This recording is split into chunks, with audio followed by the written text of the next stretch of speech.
Totoo bang hiwalay na si Bea Alonzo at Dominic Roque? May napapansin daw kasi ang mga netizens na di na sinusuot ni Bea Alonzo ang engagement ring na ibinigay ni Dominic Roque. Sabi pa nga, binigyan daw kasi ng isang classic diamond ring ni Dominic itong si Bea at lately hindi na nga daw ito nakikitang suot ng ating si Bea Alonzo. Kasabay daw nito, ang sabi pa, hindi na nagla-like sa mga posts ng isa't isa. Pero nakapalo pa rin naman sila sa kanilang mga social media account. Ang sabi naman ni Mama Ogie, si Mama Ogie Diaz na alam naman natin na updated sa mga balita, malalaman daw kapag hiwalay na ang dalawang showbiz couple kung hindi na pinapalo ang isa't isa sa kanilang mga social media account. Ganun pala yun.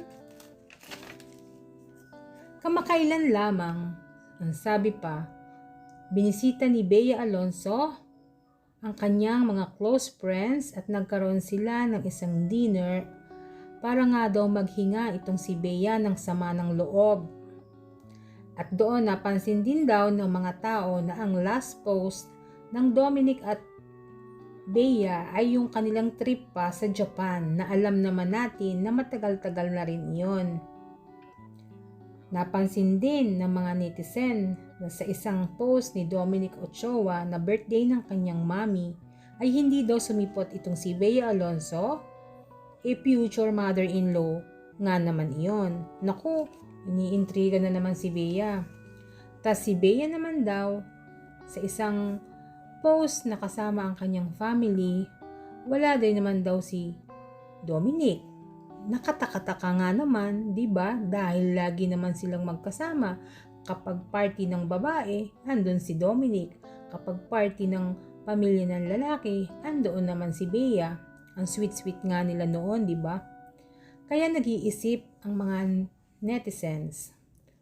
Walang suot na sing-sing, mga get-together na wala ang isa't isa. Sa mga date na noon ay lagi namang magkasama. Sana guys, hindi totoo kasi bagay kaya itong si Bea at saka si Dominic. May post pa nga din si Dominic sa isang post na nakita ko sa YouTube na nag-iisa at mukhang sad sa gitna sa tabi ng dagat kumbaga. Ano kayang nangyari sa kanila? Alam niyo po ba? Sa isang lunch nga po ng Oppo ay sinabi ni Bea na wala naman daw pang plano sa pagpapakasal nilang dalawa dahil sabi nga niya ang lalaki daw ang dapat ay nangunguna sa pagpaplano ng kasal. Dapat silang dalawa. Well guys, isa na naman ito sa aabangan natin mga topic sa social media. Ating subaybayan ang topic na ito at mukhang exciting. Isa kasi sa inaabangang tambalan sa industriya ay ang Dominic Roque at Bea Alonzo. Ang kanilang kasalan ay talaga nga namang inaabangan. Subalit may mga bagay na ganito, may mga intriga na ganito na sana naman ay hindi totoo. Subaybayan po natin at atin pong alamin sa mga susunod nating vlog. Salamat po sa panonood sa aking Buhay Sikat channel at sana po ay nagustuhan ninyo ang video ito.